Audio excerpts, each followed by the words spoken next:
नमस्कार, मैं ब्रजेश राजपूत विस्तार न्यूज़ के टॉक टाइम में आपका स्वागत करता हूं। आज हमारे जो मेहमान हैं वो बहुत खास हैं।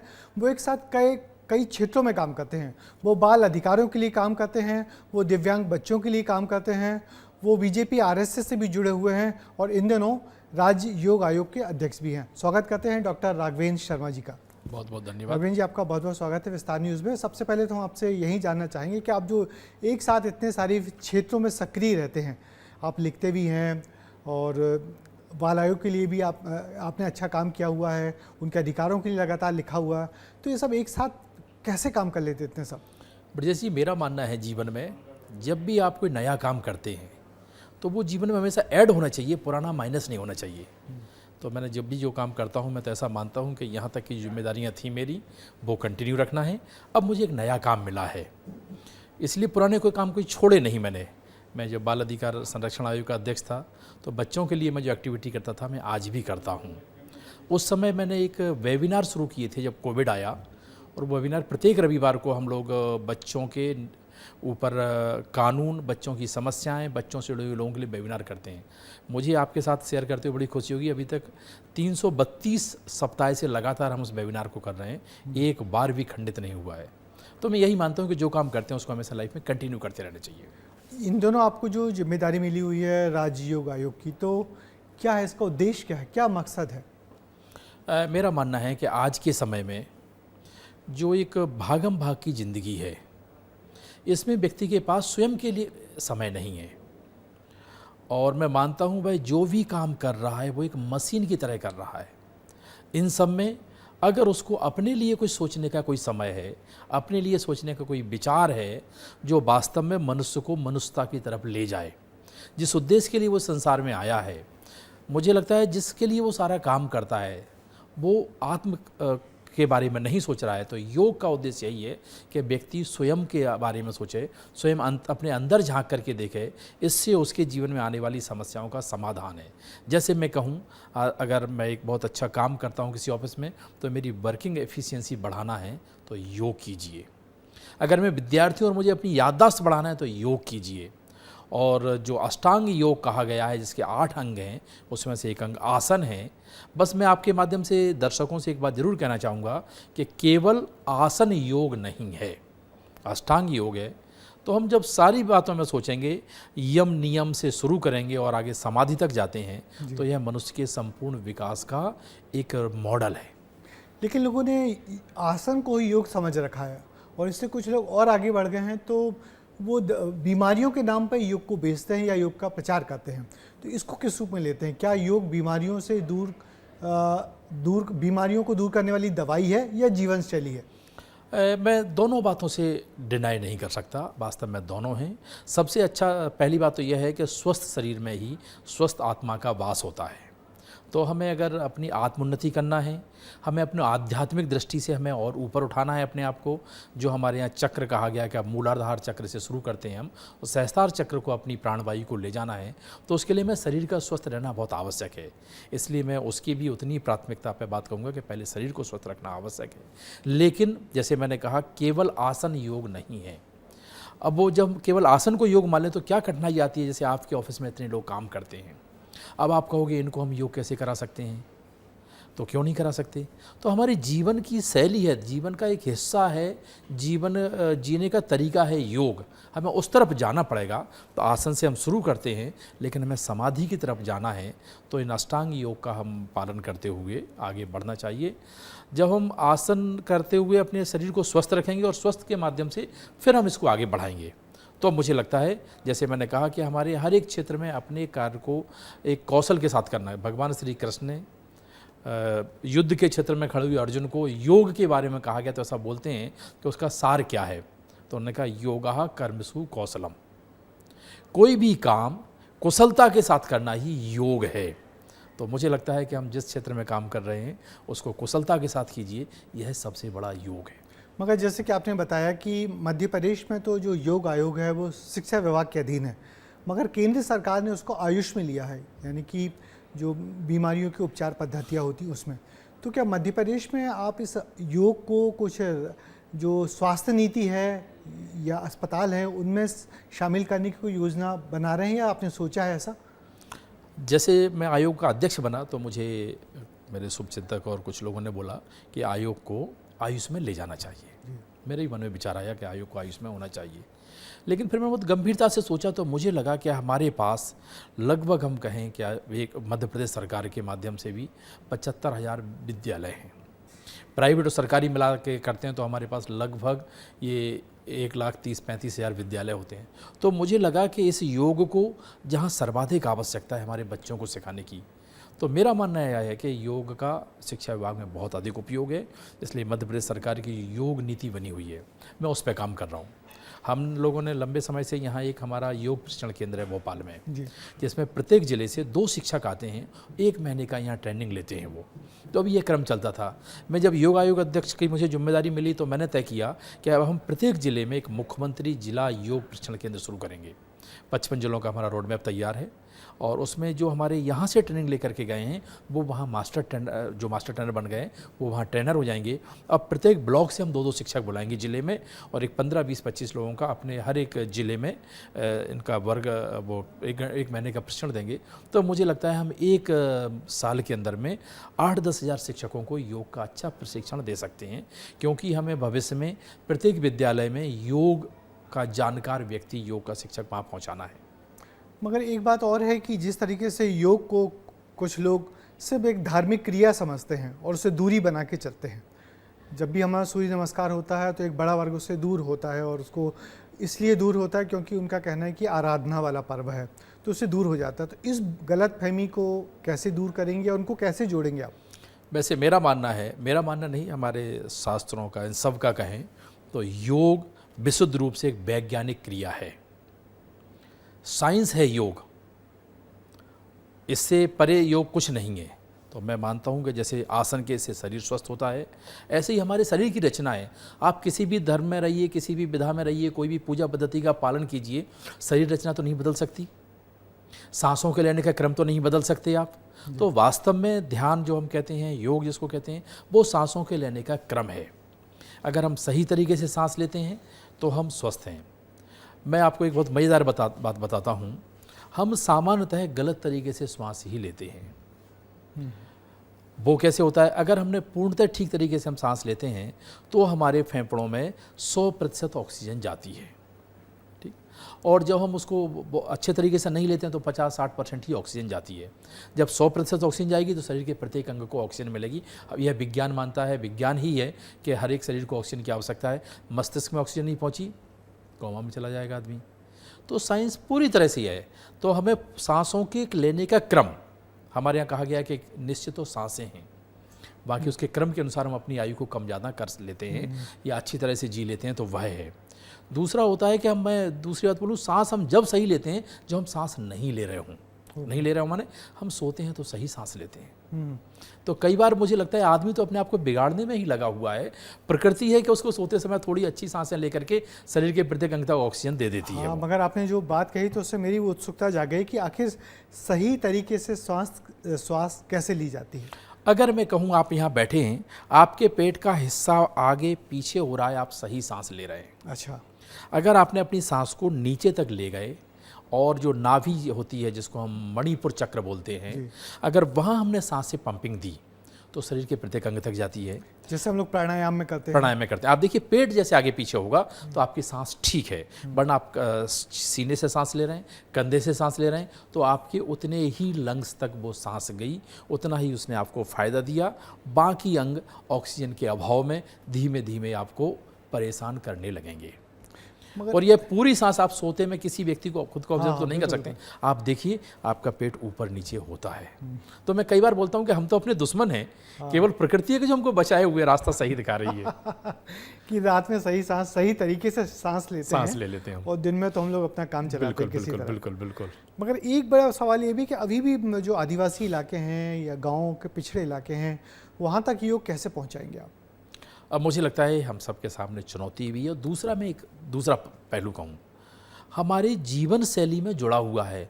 हमने एक जो पश्चिम की जीवन शैली को अपना लिया है या हम आधुनिकता में चले गए हैं, तो मूल चीज़ों से भटक रहे हैं। जैसे मैं आपको एक उदाहरण के तौर पे बोलूँ, हमारे गांव में चाहे वो लघु शंका विसर्जन करना हो या दीर्घ संघ का हो, आदमी बैठ के करता है, जमीन में बैठ के। वो अपने आप में आसन है, अपने आप में योग है। हमारे शास्त्रों में कहा गया है कि आप जिस ऐसी भोजन कैसे करता है, वो जमीन में बैठ के करता है।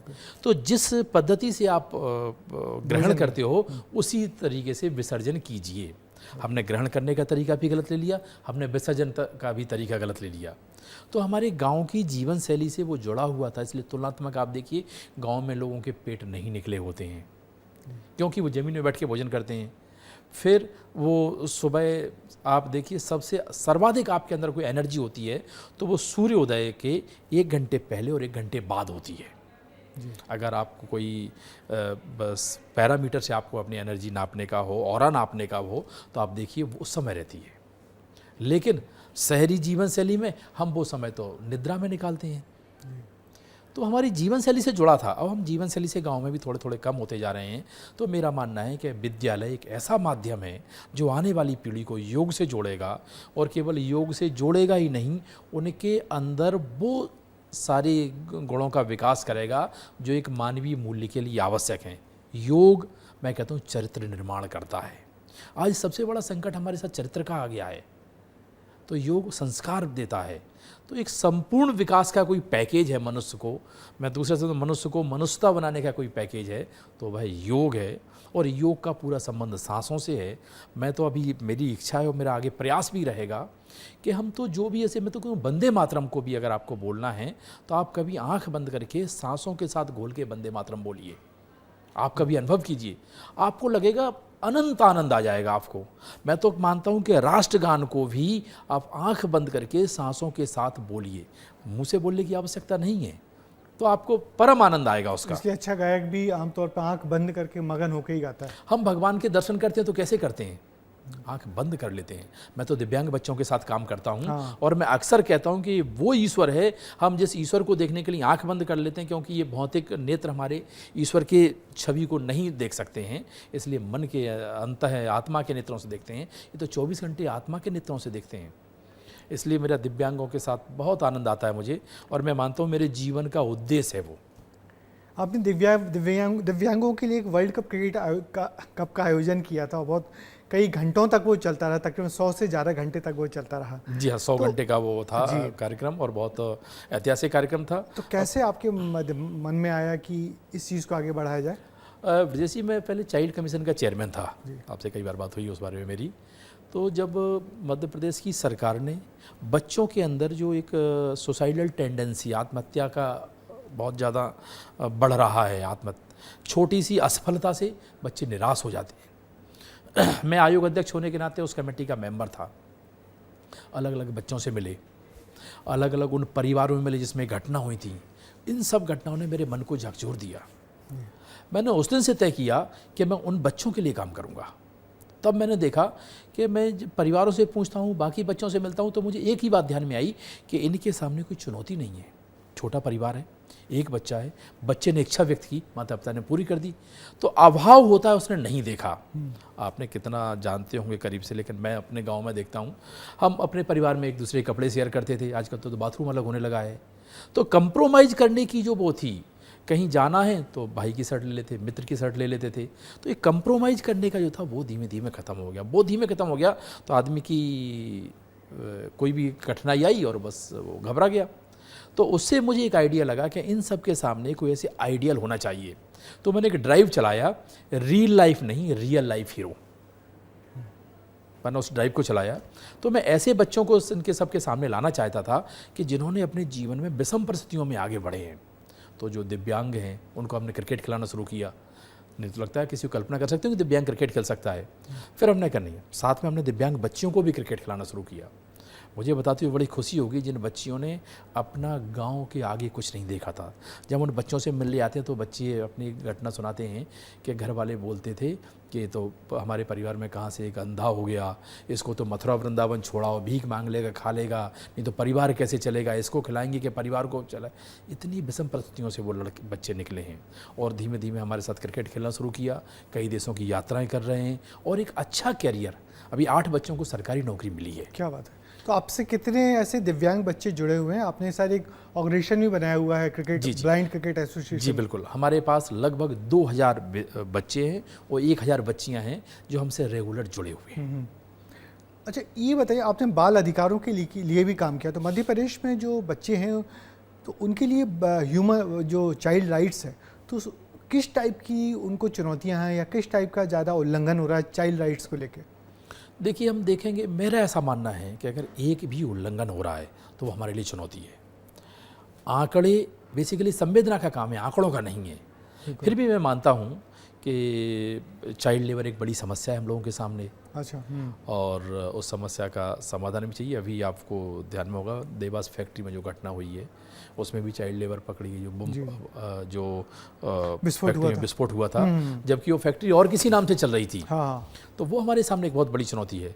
और दूसरा, एक चाइल्ड ट्रैफिकिंग एक बहुत बड़ी समस्या है। मैं तो अक्सर देखता हूँ, दिल्ली में हो चाहे भोपाल में हो, कई बार आपने भी देखा होगा, किसी सिग्नल पे खड़ी हो कोई महिला, उसके 4-4 एक ही उम्र के बच्चे हैं। कैसे हो सकते हैं? कहाँ से आए हैं? कौन हैं ये बच्चे? तो ये सारे प्रश्न खड़े करते हैं। मुझे याद है 2016 में आपने भी कवर किया होगा, ग्वालियर की घटना है। एक मंदिर से एक बच्ची को चुराया किसी ने। जैसे बच्ची को चुराया और दादी के साथ में बच्ची थी, तो दादी तुरंत गई पुलिस वाले के पास, कहा कि मेरी ये बच्ची है और इसका अभी वो खो गई है। तो उसने, पुलिस वाले ने बहुत ही जल्द करके, और जो कियोस्क लगे हुए हैं शहर में, उस पर 5 मिनट के अंदर उसका फ़ोटो भेज दिया। बच्ची का फ़ोटो है और ये बच्ची खो गई है, इसके नाम ये है, उम्र ऐसा है। इसमें क्या होता है कि एक ऑटो वाला, एक महिला थी और एक बच्ची को लेकर जा रही थी, बच्ची को बार-बार दम कर रही थी। ऑटो वाले की नज़र पड़ी कियोस्क पे, और उसने ये कांच में से देखा तो वो समझ गया कि यही बच्ची है जिसको चुरा के ले गया। और जो किडनैपर थी वो थी, और उसके ऑटो के पीछे 2 किडनैपर ने अपना ऑटो और उसकी सुरक्षा के लिए लगा दिया था। उसने बहुत हिम्मत का काम किया, उसने सीधा पुलिस स्टेशन के अंदर अपना ऑटो को सिड़ दिया। क्या बात है। और जब उसमें पूरी तय वो हुआ तो उसमें ऐसी 12 बच्चियाँ रेस्क्यू की गईं। ये बच्चे चुराने वाला बच्चे चुराने वाला गैंग पकड़ा गया। 12 राजस्थान से, उत्तर प्रदेश से 12 बच्चियों को हमने रेस्क्यू किया। एक बहुत बड़ा, तीनों डीजीपी की मीटिंग करवाई इसमें। एक मुझे लगता है मेरे जीवन का एक वो ऐसा पल है कि जो मुझे लगता है कि शायद मेरा आयोग होने का दायित्व में मन को बड़ी प्रसन्नता दी उसने। और उसमें सरकार के लिए जो जिन लोगों पुलिस ने काम किया था, उसमें रुस्तम जी पुरस्कार के लिए भी हम लोगों ने उस समय बोला था। जी, जी। आगे उसमें कुछ पुरस्कार भी मिले, लेकिन उससे हम 12 बच्चियों को एक रेस्क्यू में पकड़ सके। और जब बहुत चौंकाने वाली बात तो यह है कि जब हमने वहाँ जाकर के देखा तो जो गिरोह था ये 3, 4, 5, 6, 7 साल की बच्ची को चुराता था। स्कूल में उसका एडमिशन करा देता, थोड़े दिनों में बच्चे भूल जाते हैं, आधार कार्ड में अपना नाम डलवा लेता है और फिर उन बच्चों से प्रोस्टिट्यूशन कराता है बड़ा करके। अब आदमी को लगता है यार ये तो इसी के बच्चा है, आधार कार्ड भी ले लो, ये कर लो, पुलिस भी क्या करे। तो ऐसे बहुत सारी घटनाएं हैं। ऐसा लगता है कि समाज का ये चेहरा देख करके बड़ा मन द्रवित हो जाता है। एक और आपका कैरेक्टर की बात करें, आपसे पीछे पलट के देखें तो आप बीजेपी, पहले आरएसएस और फिर बीजेपी से जुड़े हुए हैं, तो कैसे आपका जुड़ा हो गया? आप तो दतिया शिवपुरी के रहने वाले हैं और फिर भोपाल में आके आपने पढ़ाई भी की है, लॉ में ग्रेजुएट हैं और पीएचडी भी की है लॉ में आपने। जी जी जी। तो ये इतने लंबे सफ़र को कैसे देखते हैं? कहाँ आपका आरएसएस और बीजेपी से जुड़ा हो गया? मैं जब पिछोर में पढ़ता था, स्कूल में पढ़ता था, शिवपुरी जिले में पिछोर एक जगह है, हम जब स्कूल में पढ़ते तो हमारे घर के पास में शाखा लगती थी और हम उस समय 11 साल, 12 साल, 10 साल हमारी उम्र होती थी, तो शाखा में खेलने के लिए जाते थे। बस शाखा में खेलते खेलते कब शाखा का दायित्व मिलने लगा, कल मुख्य शिक्षक बन गए, कब कार्यवाह बन गए, कब संघ के दायित्व से हो गया। फिर मैं आगे की स्कूल के बाद कॉलेज की पढ़ाई करने के लिए भोपाल आया, क्योंकि उसमें मैंने संघ शिक्षा वर्ग जो प्रथम वर्ष कहते हैं वो किया था। तो मैं, हमारा कार्यालय है भोपाल में, संविधा कार्यालय में, उसमें रहने लगा। कार्यालय के भी काम करते थे, शाखा लगाते थे, अपनी पढ़ाई भी करते थे। ऐसा करते करते किसी महापुरुष का सानिध्य मिल जाता है। तो मेरे जीवन में एक ऐसे, मैं मानता हूँ, जो मैं, जिनको हमारे यहाँ कहा गया, तुम ही हो माता पिता, तुम ही हो बंधु सखा, तुम ही हो, तो ऐसे एक बड़े महापुरुष का मुझे सानिध्य मिला। सब लोग ठाकुर साहब के नाम से उनको जानते थे। अच्छा, जी, अब तो उन्होंने शरीर छोड़ दिया, वो नहीं है, लेकिन उनका मेरे जीवन पर बहुत बड़ा उपकार कहूँ मैं। सारे फिर जो भी कुछ मैं अपने जीवन में हूँ, जो मेरा आत्मविश्वास है वो संघ की शाखा की वजह से है। और मेरे जीवन में अगर मैं सफलता किसी भी तरह कहता हूँ तो मुझे लगता है उसी महापुरुष का आशीर्वाद है वो, और उन्होंने मुझे पढ़ाई के लिए प्रेरित किया। इतनी सारी पढ़ाई मैं उन्हीं के कहने से कर सका। और मैं, वो कहते थे पढ़िए बस। अच्छा। अब वो एक अच्छा उनका वो डायलॉग याद है, वो मेरे से कहते थे कि वो राघवेंद्र एक एहसान करोगे मेरे ऊपर? हाँ, अच्छा। बोले यार फेल मत होना। हाँ, फिर ठीक, परीक्षा में फेल मत होना, फेल मत बाकी ठीक है, ये एहसान करना। तो बड़ा अच्छा। तो फिर आपको पढ़ाई करनी पड़ती थी, पढ़ाई फिर करना आपने पड़ती धीरे थी। पढ़ जी, के जी, जी। पीएचडी भी किया। मैंने लॉ में पीएचडी भी किया। और मेरा आखिरी सवाल यही है कि कोई राजनीतिक महत्वाकांक्षा है आपकी? जब बीजेपी और के दफ्तर में आप लंबे समय तक कार्यालय मंत्री रहे, तो इतने सब जो नेताओं को आप देखते थे, आपके साथ के लोग कुछ आगे बढ़ गए, कुछ यहाँ अलग अलग दायित्व जिम्मेदारियां सबको मिली हैं, तो आपकी कोई राजनीतिक महत्वाकांक्षा है? देखो, मैं अगर कहूँ कि नहीं है तो मनुष्य के नाते ये झूठ होगा। बिल्कुल सही में झूठ हर होगा। मनुष्य के अंदर होना भी चाहिए, है भी और होना भी चाहिए। मैं महत्वाकांक्षा को बुरा नहीं मानता, मैं अति महत्वाकांक्षा को बुरा मानता हूँ। इनके प्रकार मेरा ही होना चाहिए, मुझे ऐसा लगता है। हमारे यहाँ बहुत अच्छी व्यवस्था है, बहुत अच्छा एक वो है, जो कार्यकर्ता काम करता है उसको आगे बढ़ाने की व्यवस्था है। तो आप विधायक कार्यकर्ताओं को बनेंगे? ढूंढ करके लाते विधायक हैं। बनेंगे, सांसद बनना अब चाहते मुझे जो मेरा संगठन कह देगा मैं वो बन जाऊंगा, और जो उस संगठन की इच्छा होगी वही मेरी इच्छा है, यही मान के मैं करता हूँ। मैं एक स्वयंसेवक के भाव से ही राजनीति में काम करता हूँ। मैं आज भी आपके माध्यम से कहता हूँ, अगर मुझे संघ कहे कि वापस संघ का काम देना है तो मुझे कोई वो नहीं है, मैं सहर्ष उस काम को करने लगूंगा। और निश्चित ही यही समर्पण आप तमाम लोगों को, संघ से जुड़े लोगों को कई दफ़ा बहुत आगे ले जाता है। इसी समर्पण भाव को मैं साधुवाद देता हूं और आपको शुक्रिया बोलता हूं कि आप यहाँ आए और इतनी सारी बातें आपने हमसे की, अपने काम के बारे में, अपने और पढ़ाई लिखाई और जो आपने इतने सारे काम किए, उस सबको लेके। राघवेंद्र जी, आप आए, आपका बहुत बहुत शुक्रिया। बहुत बहुत धन्यवाद। ये थे डॉक्टर राघवेंद्र शर्मा, जो इन दिनों राज्य योग आयोग के अध्यक्ष हैं। अगले हफ्ते ऐसी किसी और शख्सियत से आपकी मुलाकात करवाई जाएगी। तब तक के लिए मुझे दीजिए इजाज़त। नमस्कार।